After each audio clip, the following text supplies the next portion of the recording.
Today I'm at Sepang Circuit. I want to show you something incredible that's going to shock you. A Porsche 935 K3. Now the first thing you're going to say is, you're not going to find a Porsche 935 K3 in Sepang. And no, this is a replica, but this is what's been dubbed the continuation car. This is like one more original made years later. This was built without any expense spared by a guy called Eric. Now he's a guy who lived in Malaysia. He wanted a 935, can't go out and buy them anymore, so he wanted to build one from scratch using as much original thinking, as much original ideas and as much original parts as he could. But being an engineer, he wanted to make a few tweaks along the way to bring it up so he could use it in modern classic car racing in Malaysia. So this car was built in Europe, and he went straight to KREMER and he went over all the books, all the details, any parts that he could get that were original, he got. He looked over all the technical manuals, everything like that, so it was done exactly. And in fact, he used the original KREMER moulds to build all these parts, these wings, the bonnet, the doors, all the panels are built using original KREMER moulds. So being an engineer, he wanted the car about 90% finished in Germany, then shipped over, and then he would do some detail work on the car to finish it off and also add some things to it. And being an engineer, he wanted sensors absolutely everywhere. And he also, for Malaysian homologation, road homologation, he wanted right-hand drive. So this car is actually homologated in Malaysia for road use as well. That's kind of the first part of the story. So he got the car here. It was all built in Germany using as much original parts as possible. And some parts are incredible, like the seat fabric. They actually had the rolls of seat fabric from the 70s, and the seats have been covered with the original 935 cloth. He got it to Malaysia, and then he started to add final details to the car. Like I say, mostly sensors, and there's a carbon fiber dashboard and different switches and things that he wanted to bring it up to using classic car racing. So he deviated a little bit from the originality there. But then sadly, a few years ago, he passed away, and the project lay in a carport outside in Malaysia for quite a few years. And if you know the Malaysian weather, today it is crazy, it is hot, it's humid, it's usual Sepang weather, and this car just rotted and corroded.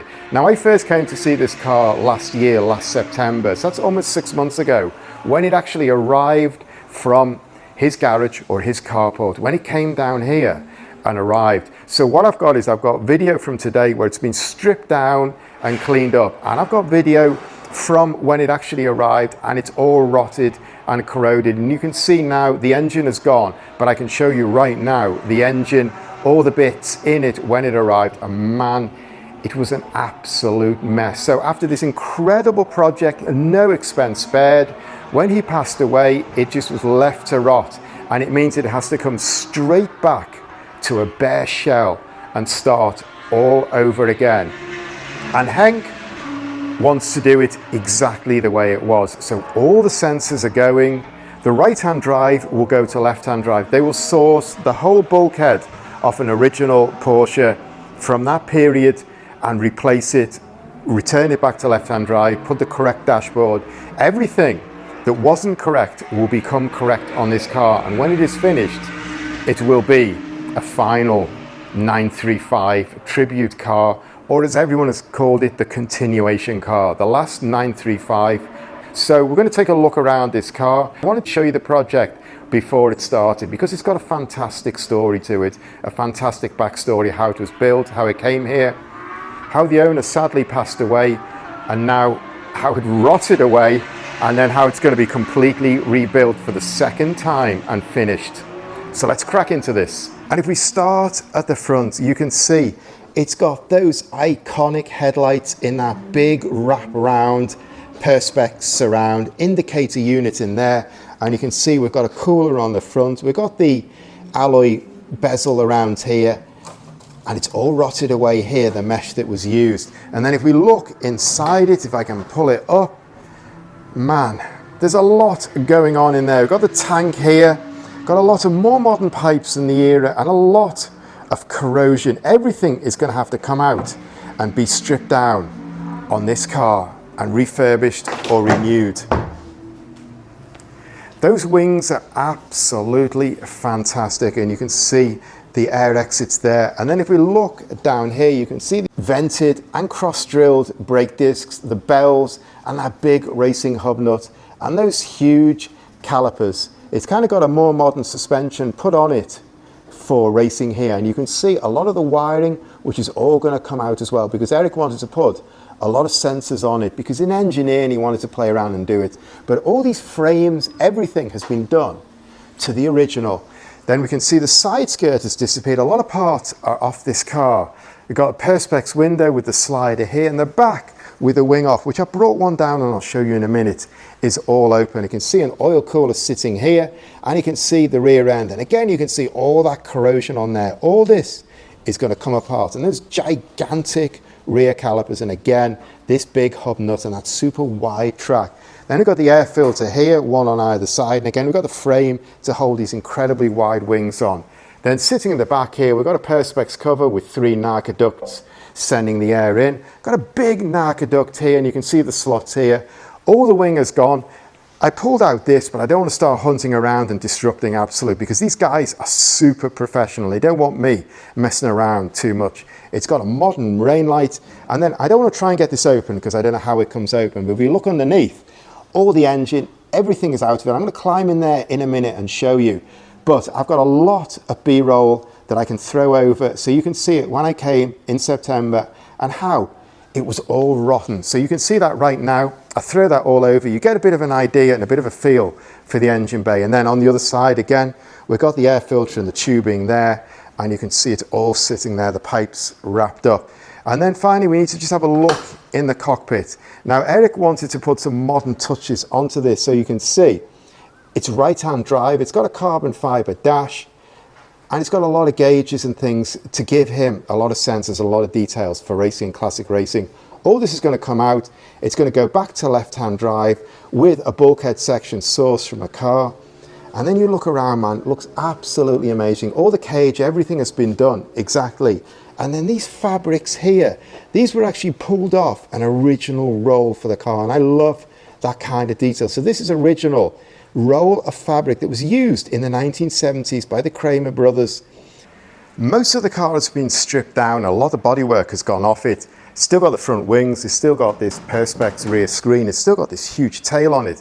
But I've just been upstairs into their storeroom and pulled down the rear wing because it is absolutely incredible. The size of this is huge, and this was made in Germany using the original molds that KREMER used back in the 1970s. And you can see that's as tall as me. I'm 185 centimeters, and that is seriously wide. And you can see the Narca duct there in alloy riveted on, and the mesh. Incredible to see this and to see history kind of breathe back to life. Now it's got a lot of dust on it because this hasn't been cleaned up yet. Now, I tried to put it on the car before, but I think it's a two-man job. You need to move things around. You need to kind of bend it around. And I am not a 1970s Porsche technician. I've never seen this wing before. So I'm just going to hold it up and loosely kind of prop it on the air filter here, if I can get it on, just so you can get a feel. That is one incredible rear wing, although it is not a very good fit here. And if you watch my channel, most of my channel is wide body street racing cars.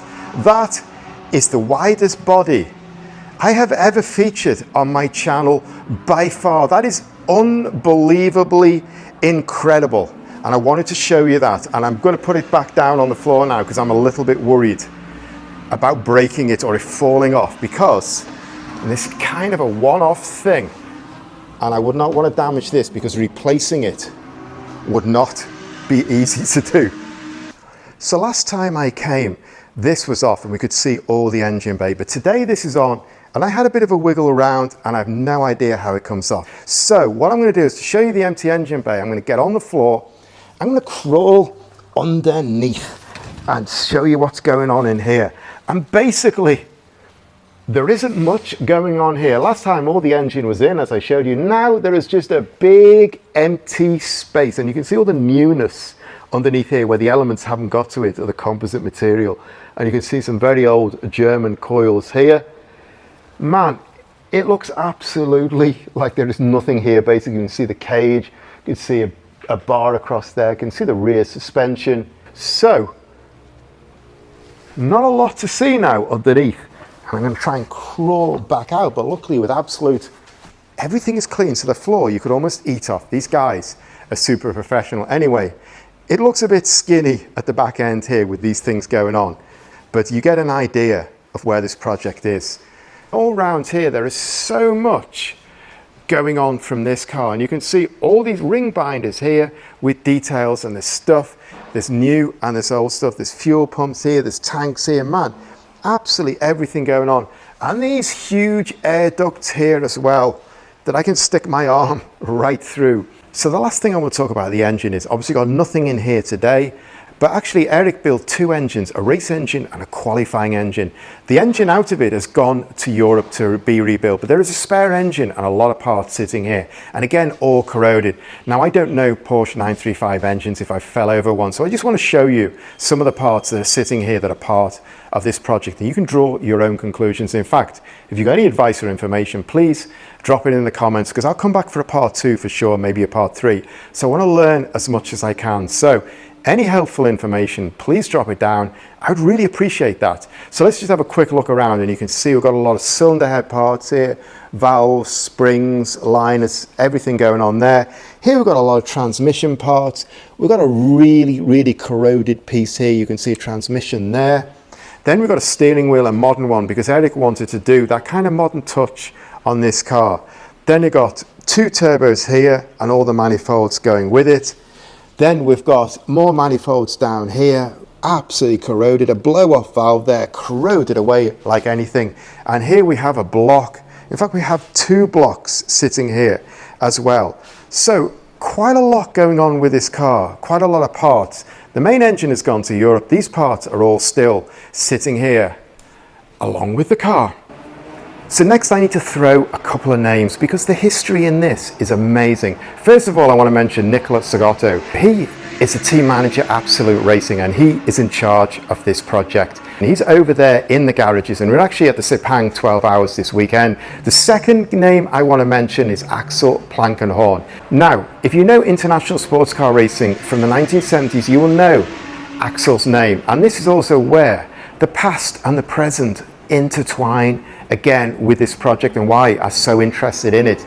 Axel started off in the mid-70s. He raced in like F3, F2, whatever everyone does. But in 1979, the KREMER brothers gave him a drive in their K3, and he did a season in their K3, and he put the car on the podium. What a connection here we've got, but you haven't heard his connection with this project yet. Anyway, he went on to race the 908, he went to race the 956 through its life, and I think he retired like mid to late 1980s. And now he is an engineer with Absolute Racing, and see him often in the garages engineering the cars. And this guy, I hope he doesn't mind me saying, according to driver database, he's 73. What he doesn't know about setting up a car, putting a car out on a racetrack, no one else knows. The guy has been there, done it, and he knows everything. So he's a crack race engineer, but also he builds cars in Europe, restores cars, and right at this moment he's restoring a K3 in Europe from the ground up. So what he's doing is he's doing kind of 2 for 1. Every part he needs for that K3, every part, as he goes through it, he checks with this car, he checks the inventory that he's gone through already. If it needs a part, and he needs a part there, he's ordering 2. If a part needs reconditioning, he's shipping the part over, having it reconditioning. If a part needs remanufacturing, he's remanufacturing 2. He's going through every part that this needs to get it to absolute original. Man, it's crazy. So when he's finished restoring that K3 in Europe, he's going to have a big pile of parts that he needs to finish this car exactly right. So this car is being built by a guy who raced the K3 for the KREMER brothers. I mean, that is just incredible, the hand of history coming together. So, I don't know, in 6 months' time, in a year, he's going to hop on a plane and rebuild this car. That's what I kind of love about this project. And you know the things that make me tick. Right now, this isn't ready for Be Quick PR. When it's finished, it will be. But at this stage, this is what makes me tick. This is what my channel is all about. So I wanted to hit into this project right now and show you, because it is amazing. So that's it for my look at this 935. I wanted to bring you this project because it is something special. It isn't just a replica. What's been dubbed, what people are calling it, the continuation car, and then it kind of disappeared and rotted away. So it's kind of like the barn find continuation car. It's got so much history, so much connection, so much going on here. So kind of wanted to bring you this quick walk around. So as I always say at this point in my video, thanks for watching. Thanks for getting this far. If you like this video, please hit the like button for me. And if you want to see more on this car as it progresses, please hit the subscribe, because I will bring you this, hopefully in a few stages, as it grows up into a full, complete car, and all the detail and all the history. I'll try and dig right into that. But for now, I need to get back over there. See you next time.